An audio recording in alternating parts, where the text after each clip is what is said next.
Byatangiye ari intambara yo gukura ubutegetsi bw'igitugu bwa Iran, byahindutse intambara yo gufungura umuhora wa Hormuz. Mu ntangiriro isi yabwiwe ko intego yari imwe gusa: guhagarika Iran, gukuraho ubutegetsi bwashinjwaga igitugu, kuburizamo gahunda za nucleaire no gukumira icyo Amerika n'inshuti zayo bise iterabwoba rikura muri Tehran. Ariko uko ibisasu byagendaga bigwa, ko misile zagendaga zambuka ikirere cy'Iburasirazuba bwo hagati, niko isi yatangiye kubona ko iyi ntambara atari iyo guhindura ubutegetsi gusa, yari intambara y'umuhora umwe, umuhora muto ariko ufite agaciro karenze igihugu icyo ari cyo cyose cyo ku isi, umuhora wa Hormuz. Aha niho haca hafi 1/5 cya peteroli ikoreshwa ku isi yose. Buri munsi amamiliyoni y'utugunguru twa peteroli ava muri Saudi Arabia, Iraq, Kuwait, Qatar ndetse na Leta Zunze Ubumwe z'Abarabu anyura muri uwo muhora muto uri hagati ya Iran na Oman. Iyo Hormuz ifunze, ibiciro bya Yisanze birazamuka, ubukungu bw'isi bugahungabana, amasoko y'imari akajegajega, ibihugu bikomeye bikinjira mu bwoba.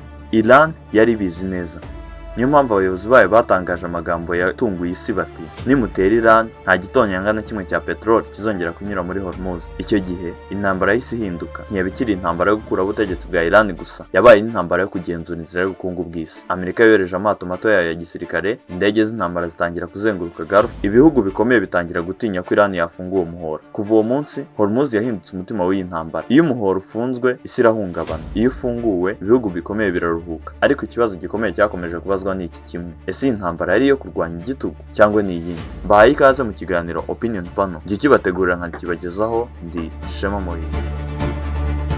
Impinduramatwara ya Kiyisilamu yo mu mwaka w'1979 ni imwe mu mpinduramatwara zikomeye cyane zahinduye amateka y'isi mu kinyejana cya 20. Iyo revolution ntiyahinduye igihugu gusa cya Iran, ahubwo yahinduye n'uburyo politiki yo mu burasirazuba bwo hagati yakorwaga. Yavanye ku butegetsi umwami Mohamed Reza Pahlavi wari ushyigikiwe cyane na Amerika, maze igihugu gihinduka Iran kiyobowe n'abayobozi b'idini rya Islam bayobowe na Ruhollah Khomeini. Revolution ntiyatewe n'ikibazo kimwe gusa, yari ihuriro ry'uburakari bw'abaturage ku butegetsi bwa Shah, ubukene, ubusumbane, igitugu cya leta ndetse no kwivanga kwa Amerika muri Iran kuva kuri Gute yo mu 1953. Abaturage benshi bumvaga ko Shah atari umwami wigenga, ahubwo yari umukozi wa Amerika urinda inyungu za Washington na Londres muri Iran. Nubwo Shah yari yarubatse igihugu kigezweho mu buryo bwo hanze, aho twavuga nk'inganda, imihanda, amashuri n'igisirikare gikomeye, abaturage benshi bo hasi ntibabyungukiyemo. Umutungo wa peteroli wari mu maboko y'agatsiko k'abakire, mu gihe bamwe bari babayeho nk'abanyaburayi, abandi benshi bari mu bukene bukabije. Ibi byateje uburakari bukomeye cyane hagati y'abaturage n'ubutegetsi. Ikindi kibazo cyaje kuvuka kibangamira cyane umuco, aho Shah yashakaga ko Iran iba igihugu gikurikiza imibereho y'Uburengerazuba. Abanyamadini benshi babonaga ibi nk'igitero ku muco wa Kiyisilamu, aho imyambarire, uburyo bwo kwidagadura, uburenganzira bw'abagore ndetse no gukwirakwira k'umuco w'Abanyamerika byafatwaga nk'ikimenyetso cyo gusenya Islam. Ku rundi ruhande, igipolisi cy'ibanga cya Savak cyari cyarateje ubwoba mu gihugu hose, abantu benshi barafunzwe, baricwa, abandi bakorerwa iyicarubozo bazira kunenga ubutegetsi. Ibyo byatumye abanyeshuri, abanyamadini, abakomuniste, abanyapolitiki, abaturage basanzwe bose bahurira ku ntego imwe, ariyo yo gukuraho Shah. Mu gihe imyigaragambyo yari imaze gukwira igihugu hose mu 1978, Ruhollah Khomeini wari umaze imyaka irenga 15 mu buhungiro, yabaye ikimenyetso cy'impinduramatwara. Nubwo yari hanze y'igihugu, ubutumwa bwe bwakwirakwizwaga mu gihugu biciye kuri kasete z'amajwi n'inyigisho za Kiyisilamu. Yabwiraga abaturage ko Shah ari umutegetsi w'igitugu ukorera Amerika kandi ko Iran ikwiriye gusubira ku ndangagaciro za Islam. Ku wa mbere Gashyantare mu mwaka w'1979, Khomeini yagarutse muri Iran, yakirwa n'imbaga y'abantu miliyoni nyinshi mu mihanda ya Tehran. Iyo tariki yabaye nk'intangiriro ry'ibihe bishya muri Iran, aho abaturage benshi bamundaga nk'umukiza w'igihugu, umuntu wari ugiye kubakura mu gitugu cya Shah no mu kwivanga kw'amahanga. Mu kwezi k'1979, imyigaragambyo yari imaze gufata igihugu hose, inganda zarahagaze, abanyeshuri bari mu mihanda, abanyamadini bari bayoboye rubanda ndetse n'abasirikare bamwe batangira gucika intege. Shah yabonye ko ubutegetsi bwe buri gusenyuka. Ku wa 16 Mutarama 1979 yahungiye hanze y'igihugu, avuga ko agiye kuruhuka, ariko ntiyigeze agaruka. Guhunga kwa Shah kwabaye ikimenyetso cy'iherezo ry'ubwami bwa Iran bwari bumaze imyaka ibihumbi byinshi. Ku nshuro ya mbere mu mateka ya Iran ya kijyambere, abaturage bari batsinze umwami wari ushyigikiwe n'imbaraga zikomeye nka Amerika. Ku baturage benshi, ibyo byari intsinzi y'ubwigenge n'ishema ry'igihugu. Nyuma yo gutsinda revolution, Iran yahindutse Islamic Republic of Iran. Muri Mata 1979 habaye referendum abaturage batoramo niba bashaka repubulika ya Kisilamu. Leta nshya yashyizeho itegeko nshinga rishya ryahaga ububasha bukomeye cyane ubuyobozi bw'ikirenga cyangwa se supreme leader ariwe Khomeini. Mu buryo bwimbitse bwa politiki, Iran yahise iva ku bwami busanzwe ijya kuri theocracy, ubutegetsi buyobowe n'idini. Khomeini yashyize imbere igitekerezo cya Valayat Faq, bivuze ko abanyamadini ari bo bagomba kuyobora igihugu kuko ari bo bonyine bashobora kurinda amahame ya Islam. Ibi byahinduye cyane uburyo politiki ya Iran yakorwaga. Abantu benshi bari bashyigikiye revolution ariko bafite ibitekerezo bitandukanye batangiye gukurwaho buhoro buhoro. Abakomuniste, abaliberal ndetse n'abaharanira demokarasi bamwe barafunzwe, abandi bahunga igihugu. Revolution yatangiye nk'iy'abaturage benshi bafite intego zitandukanye, ariko amaherezo ihinduka ubutegetsi bukomeye bw'abayobozi b'idini. Kimwe mu bintu bikomeye revolution yazanye ni urwango rukomeye Iran yagiriye Amerika. Khomeini yatangiye kwita Amerika the Great Satan, bivuze Satani mukuru. Yavugaga ko Amerika ari igihugu cyasahuye Iran imyaka myinshi gishyigikira Shah ndetse kigashaka kugenzura uburasirazuba bwo hagati. Iyo mvugo ntiyari propaganda gusa, yari uburyo bwo kubaka igihugu gishingiye ku kurwanya ubutegetsi bw'uburengerazuba. Politiki nshya ya Iran yubakiye mu kurwanya bagashakabuhake no gushyigikira ibihugu cyangwa imitwe irwanya Amerika na Israel. Ibyo byaje gukomeza mu myaka yakurikiyeho kugeza n'uyu munsi. Nyuma y'aho abanyeshuri bateye ambasade ya Amerika i Tehran mu mwaka w'1979 bagafata abanyamerika ho ingwate iminsi 444, umubano wa Iran na Amerika warushijeho gusenyuka burundu. Tariki enye Ugushyingo umwaka w'1979, nyuma y'amezi make revolution ya Islam itsinze, itsinda ry'abanyeshuri b'abayisilamu bashyigikiraga Ayatollah Khomeini bateye ambasade ya Amerika i Tehran. Aba banyeshuri bitwaga Muslim Student Followers of the Imam's Line. Binjiye muri ambasade barayigarurira maze bafata abanyamerika bari bahakorera nk'imbohe. Impamvu nyamukuru y'icyo gitero yari uburakari abaturage ba Iran bari bafitiye Amerika kubera imyaka myinshi yari imaze ishyigikira Shah Mohammad Reza Pahlavi. Mu maso y'abaturage benshi ba Iran, Amerika niyo yari yarubatse kandi igashyigikira ubutegetsi bw'igitugu bwa Shah kuva kuri Gute mu 1953 yakuyeho Mohammad Mossadegh. Iyi ambasade ya Amerika yafatwaga nk'ikimenyetso cy'ubutegetsi bw'abanyamerika muri Iran. Mu ntangiriro abantu 66 b'abanyamerika nibo bafashwe, nyuma bamwe bararekuwe hasigara 52 bamaze iminsi 444 bafungiye muri Iran. Ruhora Khomeini yashyigikiye icyo gikorwa aho kucyamagana. Mu buryo bwa politiki, hostage crisis yabaye intwari ikomeye yo gukomeza revolution no guhuza abaturage ba Iran ku mwanzi umwe ariwe Amerika. Khomeini yakoresheje ikibazo cy'imbohe kugira ngo arusheho gukura abanyapolitike boroheje cyangwa bashakaga umubano mwiza n'ibihugu by'uburengerazuba. Nyuma y'amezi menshi ibiganiro byanze, Perezida Jimmy Carter wa Leta Zunze Ubumwe za Amerika yemeye igikorwa cya gisirikare cyo gutabara izo mbohe. Iyo operasiyo yiswe Operation Eagle Claw. Ku wa 24 Mata 1980, ingabo zidasanzwe za Amerika zinjiye mu butayu bwa Iran mu gikorwa cyari kigamije kugera i Tehran no kubohora imbohe. Ariko operasiyo yahise ihura n'ibibazo bikomeye, aho umuyaga w'umucanga wangije helicopter zimwe na zimwe, izindi zigira ibibazo bya mekanike, maze gahunda yose irasenyuka. Mu gihe cyo gusubira inyuma, indege yagonganye n'indi ndege ya C-130, abantu 8 b'ingabo za Amerika bahita bapfa. Iyo ntsinzwi yabaye ishyano rikomeye kuri Amerika. Ku ruhande rwa Iran, Khomeini yavuze ko Imana ariyo yarokoye Iran. Ku ruhande rwa Amerika, abaturage batangiye kubona igihugu cyabo nk'igihangange cyazunguwe n'igihugu gito cyari kimaze gukora revolution. Mu buryo bwa gisirikare, gutsindwa kwa Eagle Claw byatumye Amerika ivugurura cyane uburyo ibikorwa by'ingabo zidasanzwe bikorwa. Nyuma yayo nibwo hashyizweho inzego zikomeye nka United States Special Operations Command, SOCOM mu magambo ahinnye. Hostage crisis yabaye ikibazo gikomeye cyane ku butegetsi bwa Jimmy Carter. Buri munsi abanyamerika babarirwaga umunsi w'100, uwa 200, uwa 300 imbohe zimaze muri Iran. Ibi byatumye Carter agaragara nk'umukuru w'igihugu udafite ubushobozi bwo kurinda abanyamerika cyangwa guhangana na Iran. Mu matora y'1980, uwo mwuka wo gucika intege no kutizera ubuyobozi bwa Carter wagize uruhare rukomeye mu gutsindwa kwe na Ronald Reagan. Abanyamerika benshi bashakaga umuyobozi ukomeye ushobora gusubiza icyubahiro cya Amerika ku rwego mpuzamahanga. Ikintu cyafashwe nk'igitangaje ni uko izo mbohe zarekuwe ku wa 20 Mutarama 1981, nyuma y'iminota mike Ronald Reagan amaze kurahira nka perezida mushya wa Amerika.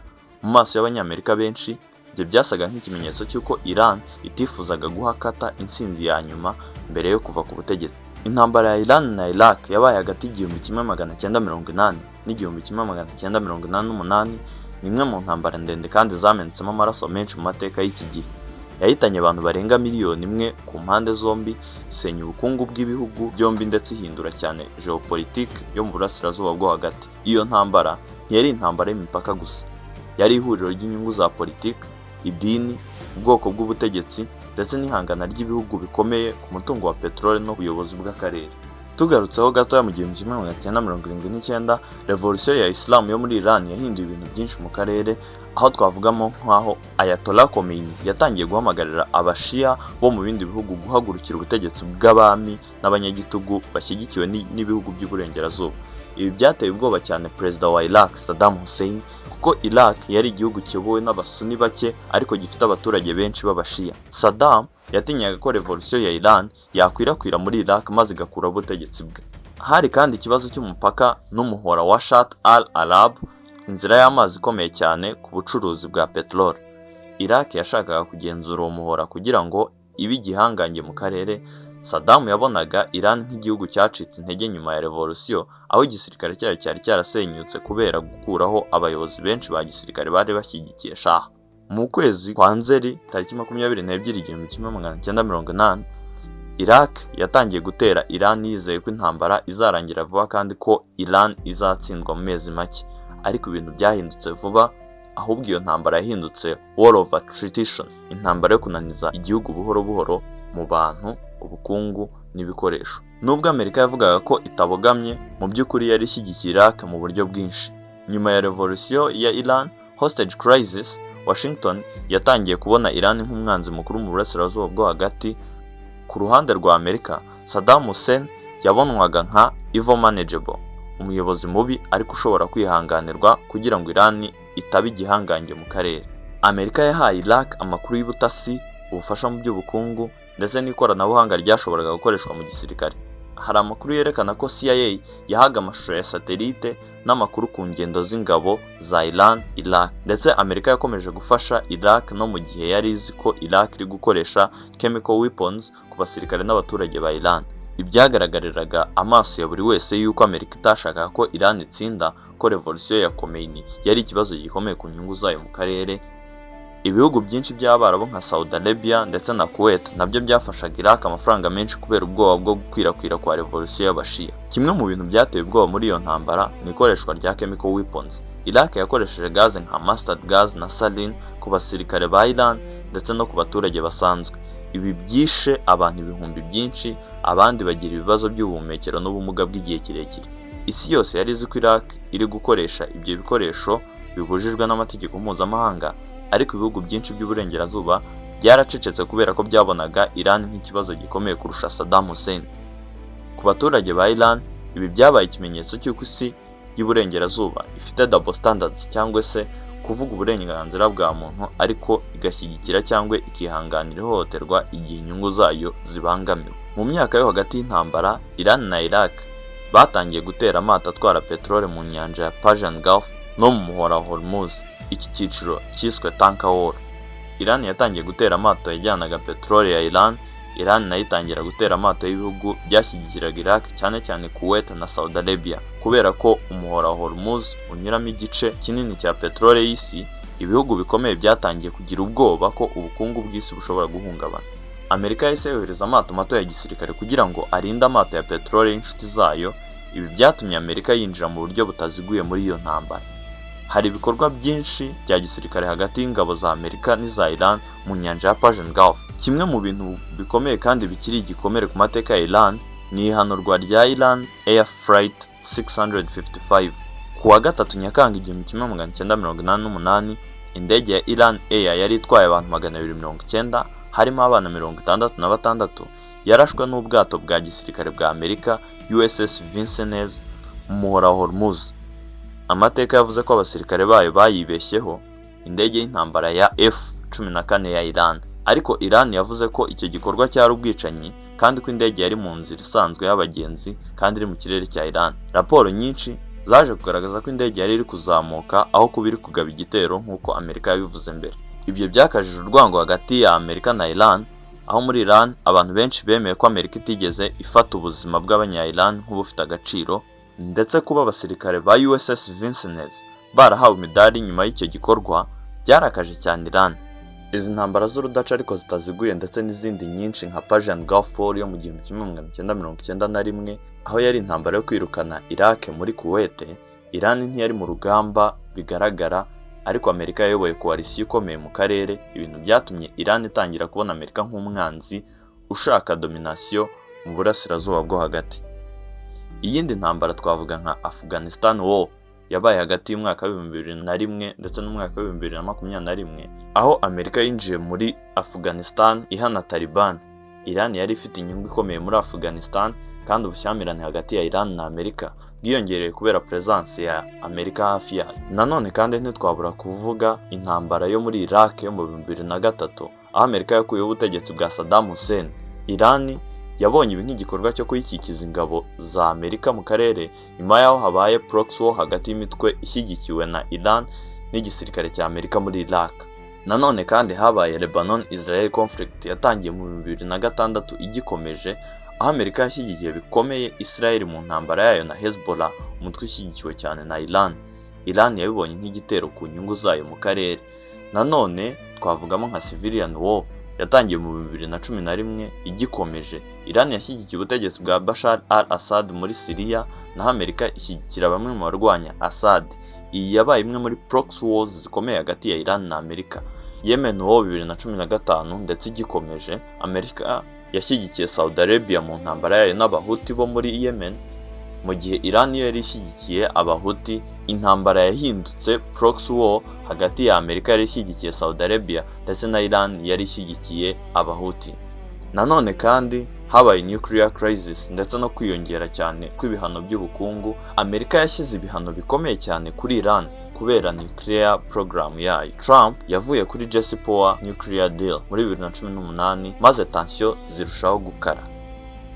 Umuhora Hormuz nawo wagabweho ibitero mu mwaka wa 2019. Habaye ibitero mu matanka y'amavuta muri Persian Gulf. Amerika yashinje Iran irabihakana. Ibintu byarushaho gufata indi sura mu gihe President Donald Trump yategetse igitero cya drone cyahitanye General Qasem Soleimani i Baghdad. Iran yahise itera misile ku birindiro bya Amerika muri Iraq, byari hafi kuvamo intambara yeruye. Amerika kandi yakomeje gushyigikira Israel mu bitero byibasira ubushakashatsi bwa Iran, nuclear facilities n'imitwe ya Iran muri Syria na Lebanon. Intambara yashujeho kwitwa intambara mu mwaka wa 2026 mu ntangiriro zayo, aho habaye escalation ikomeye hagati ya Amerika na Iran, harimo ibitero byo mu kirere, gufunga umuhora wa Hormuz ndetse n'intambara ya proxy mu bihugu byinshi byo mu burasirazuba bwo hagati. Mu ntangiriro z'umwaka wa 2026 isi yinjiye mu bihe bikomeye cyane byo guhungabana kwa politike mpuzamahanga nyuma y'uko ubushyamirane hagati ya Iran, Israel na Amerika buhindutse intambara ifunguye. Iyi ntambara ntiyabaye gusa ikibazo cya Middle East, ahubwo yahinduye ubukungu bw'isi, umutekano mpuzamahanga ndetse n'imibanire n'ibihugu bikomeye. Ubushyamirane hagati ya Iran na Israel bumaze imyaka myinshi, ariko ibintu byarushaho gufata indi sura mu ntambara ya Gaza yo mu mwaka wa 2023 n'umwaka wa 2025 ndetse n'ibitero bya Israel ku bigo bya nuclear bya Iran mu mwaka wa 2025. Amerika iyobowe na Donald Trump yashinjaga Iran guteza akavuyo mu burasirazuba bwo hagati, gushyigikira Hezbollah na Houthis, guteza imbere nuclear program, gutera inkunga imitwe irwanya Israel. Iran nayo yashinjaga Amerika na Israel gushaka gukuraho ubutegetsi bwa Tehran, kugenzura umutungo wa Middle East, gukoresha sanction nk'intwaro y'ubukungu. Kuwa 28 Gashyantare 2026, Amerika na Israel batangije ibitero bikomeye byo mu kirere ku gihugu cya Iran. Ibyo bitero byibasiye Tehran, Natanz, Fordo, Isfahan, ibirindiro bya misile, systeme za radari, ibigo bya gisirikare ndetse n'ahandi. Amerika yakoresheje B2 bombers, indege z'indwanyi za F-35, Tomahawk missile, drone zidasanzwe. Iran nayo yifashishije intelligence yayo ndetse na cyber warfare. Kimwe mu bintu byahinduye amateka y'iyo ntambara ni amakuru yavugaga ko Ayatollah Ali Khamenei yaba yarashwe cyangwa yakomeretse bikomeye mu bitero bya mbere. Ibi byateje imyigaragambyo muri Iran, ubwoba bwo gusenyuka k'ubutegetsi, Emergency Leadership Council ndetse no gufunga internet mu gihugu hose. Iran yahise itangaza ko igihugu kiri muri Holy Defense. Nyuma y'amasaha make, Iran yohereje misile nyinshi muri Israel, drone zambutse Jordan na Iraq, ibirindiro bya Amerika muri Iraq ndetse no mu Kigobe biraterwa.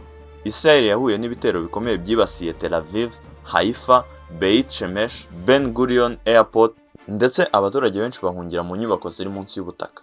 Mu ntangiriro z'umwaka wa 2026 ku itariki ya 28 Gashyantare, Leta Zunze Ubumwe za Amerika na Israel byagabye ibitero bikomeye kuri Iran byiswe Operation Epic Fury.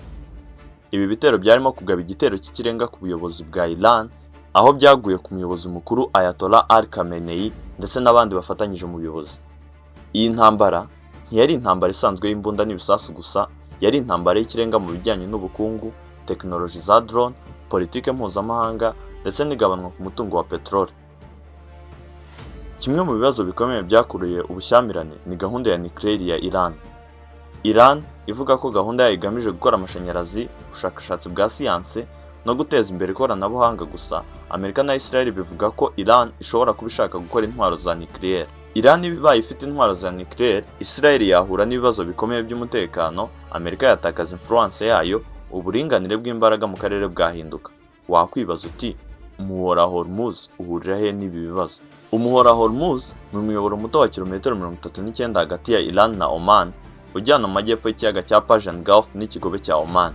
Ukaba umutima w'isi ku bijyanye n'ibikomoka kuri petrol, aho mbere y'intambara hanyuragamo hafi 20% by'amavuta y'isi yose na gaze ya LNG izwi nka liquefied natural gas. Iran nyuma yo kubona ko itatsinda urugamba isasu ku rindi bitewe n'uko yari igoswe n'ibihugu Amerika ifitemo ingabo, yigira inama yo kurwana intambara ahanini ihungabanya ubukungu bw'ibihugu ndetse no kubangamira inyungu za Amerika kuri petrol bizwi nka petrodollar, ndetse na asymmetrical warfare aho ikoresha misile, drone, aho Iran yabaye kimwe mu bihugu bikomeye mu gukora drone zihendutse ariko zikomeye, aho izo drone zishobora gutera kure no kugora ubwirinzi bw'ikirere.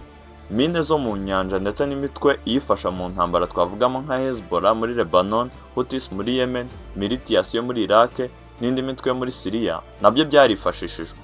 Ibi bituma Iran ishobora kurwana itarinze kohereza ingabo zayo ku rugamba rwose. Ku itariki ya 4 Werurwe 2026, Iran yatangaje ko yafunze umuhora, ibyazamuye ibiciro by'ibikomoka kuri petrol mu buryo butunguranye ndetse ku kigero cyo hejuru. Uyu muhora unyuramo hafi 1/5 cy'amavuta akoreshwa ku isi, Iran yawifashishije nk'igikoresho cyo kwihimura, nuko Leta Zunze Ubumwe za Amerika nazo zishyira barriere ku bice bya Iran, ibyatumye intambara irushaho kuba yindi. Iyi ntambara si intambara ya gisirikare gusa, ahubwo ni intambara y'ubukungu n'ubwenge izwi nka hybrid war, aho Iran yifashishije drone zifite igiciro gito zizwi nka Shahid drones mu bwinshi. Leta Zunze Ubumwe za Amerika ndetse na Israel byakoresheje ibisasu bikomeye byo mu kirere n'ibindi byo kuzirwanya, ariko drone za Iran zatumye Leta Zunze Ubumwe za Amerika isohora amafaranga menshi, aho drone imwe ya Iran ifite agaciro k'amadolari 20,000 yakoreshwagaho interceptor ihagaze agaciro karenga miliyoni y'idolari, kandi Iran yarashoboraga gukora drone zirenga 10,000 icyarimwe. Ibihano bya Leta Zunze Ubumwe za Amerika, gukumira amato mu muhora ndetse n'igabanurwa ry'ibikomoka kuri petrol byatumye ubukungu bwa Iran burushaho kugabanuka, ariko Iran yabonaga amafaranga menshi mu gihe cy'ibiciro by'amavuta. Iran yateye Israel, ibigo bya Leta Zunze Ubumwe za Amerika n'ibindi bihugu byo mu karere. Ibi byatumye intambara ya Israel na Hezbollah ikomeza. Israel yari umufatanyabikorwa wa mbere wa Leta Zunze Ubumwe za Amerika. Intego yari ukurimbura porogaramu ya nucleaire ya Iran n'ubuyobozi bw'isi bw'abanyagitugu bw'aba Ayatollah. Naho Uburusiya bwafashije Iran mu buhanga bwa satelite, amakuru mu buryo bwo kunoza drone, maze yungukira mu biciro by'amavuta kandi ibona umwanya mu karere. Mu gihe Ubushinwa, umuguzi wa mbere w'amavuta ya Iran, aho 90% yerekezwayo, yatanze amakuru, ibice bya tekinoloji n'ubufasha bw'ubukungu, ikaba yungukira mu kuba idahendwa ku isoko, ndetse n'agaciro k'ifaranga ryabo karazamutse kubera ko imisoro yose y'ibinyuzwa mu muhora byishyuzwa mu mayuan. Iyi ntambara yerekanye ko umuhora Hormuz ari icyico gikomeye cy'ubukungu bw'isi. Iyi ntambara kandi yerekanye ko mu isi ya none drone na tekinoloji zihendutse zishobora kongera ubukana bw'intambara. Ibice by'ingenzi nk'umuhora Hormuz, Bab el-Mandeb cyangwa Maraska bishobora guhungabanya isi. Intambara y'ubukungu ishobora kuba iyo kwangiza kuruta uko ibisasu byangiza. Umuhora Hormuz ni umutima w'urugamba kuko utwara ubuzima bw'ubukungu bw'isi. Ubaye ifunzwe igihe kirekire, ibiciro by'amavuta, ibiribwa n'ibindi nkenerwa byose bizazamuka, bituma abantu babaho bagowe n'ubuzima. Ese uwigize nkana muri ubu bushyamirane ninde hagati ya Iran na Amerika, dore ko byombi biri gukoresha imbaraga za gisirikare, ikoranabuhanga imari na diplomasi ndetse n'icengezamatwara mu bihugu ndetse no muri Rwanda binyujijwe ku mbuga nkoranyambaga. Mu ntego za Donald Trump atorwa, yari afite mu nshingano ndetse yari yariyemeje kongera gusubiza ubuhangange Leta Zunze Ubumwe za Amerika, ibyo yise Making America Great Again. Gusa kuva intambara yagaragara, yatangiye kugaragaza intege nke nyinshi za Amerika, aho nko ku itariki ya 7 Mata Amerika na Iran bemeje ceasefire y'igihe gitoya y'ibyumweru 2. Iran yemeye kongera gufungura umuhora wa Hormuz, Amerika yemeye kugabanya ibitero bya gisirikare mu gihe ibiganiro bikomeje. Tariki 7 Mata 2026 Amerika na Iran bemeranyije agahenge k'igihe gitoya k'ibyumweru 2. Iran yemeye kongera gufungura umuhora wa Hormuz, Amerika yemera kugabanya ibitero bya gisirikare mu gihe ibiganiro bikomeje.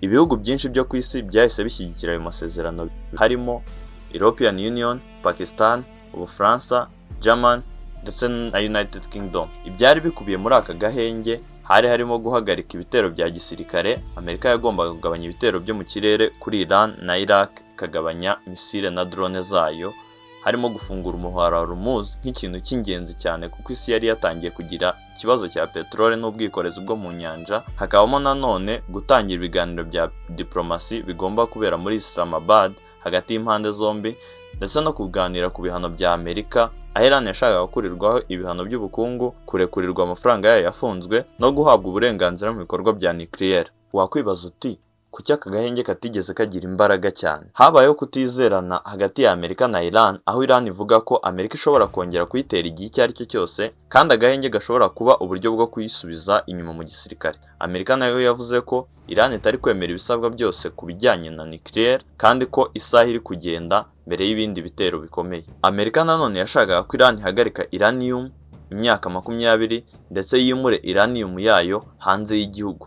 Iran yo yavuze ko ibyo ari ukwivanga mu busigire bwayo. Iran yatangaje kandi ko agahenge katashoboka mu gihe Israel ikomeje ibitero byayo muri Lebanon ndetse no ku mitwe ifitanye isano na Iran nka Hezbollah. Amakuru agezweho agaragaza ko agahenge kakiriho ariko kari mu kaga gakomeye cyane, aho Donald Trump yavuze ko agahenge kari kuri massive life support, bisobanuye ko gashobora gusenyuka igihe icyo ari cyo cyose. Hari ibitero bya drone bikomeje, ubwumvikane buke ku masezerano mashya n'igitutu cya politiki imbere muri Amerika na Iran. Aka gahenge katumye habaho igabanurwaho gatoya ku biciro bya peteroli, ariko amasoko aracyafite ubwoba ko intambara yakongera kubura. Nanone kandi ibihugu byo muri Gulf byakomeje kongera umutekano. Amerika yakomeje kohereza amato n'ingabo muri Persian Gulf, mu gihe abaturage ba Iran bakomeje guhura n'ibura rya interinete, ibihano by'ubukungu, ibibazo by'ibikomoka kuri peteroli ndetse n'ibiribwa. Abasesenguzi benshi bavuga yuko aka gahenge ari agahe gato k'ihagarikwa ry'intambara,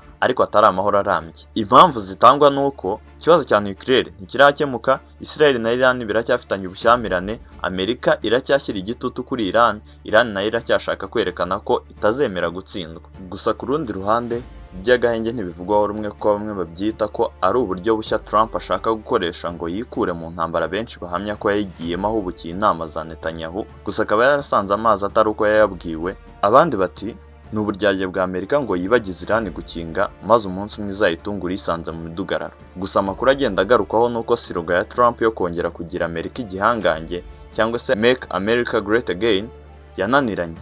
Nyamara we akavuga ko intambara yifite mu biganza, mu gihe isi ibona ko ari kuneshwa, nyamara umuvuguruje akabizira mu buryo bumwe cyangwa ubundi. Aha twavugamo nka Joe Kent wari ukuriye NCTC, cyangwa se National Counterterrorism Center, ishinzwe kurwanya iterabwoba, weguye nyuma yo gutangaza ko intambara ya Iran itakabaye yarihutiwe, ndetse n'abandi bayobozi b'ingabo nka John Ferran wari umunyamabanga muri Navy n'abandi bayobozi mu nzego zitandukanye. Ibyatumye na bamwe mu barepublika batangira kutavuga rumwe na Trump. Abaturage batangira kwibaza niba intambara yari ikenewe, ndetse n'igereranywa n'intambara rya Iraq yo muri 2003 ritangira kuvugwa cyane. Ese iby'intambara tubyita iki? Urubuga ni urwanyu ngo duhane ibitekerezo.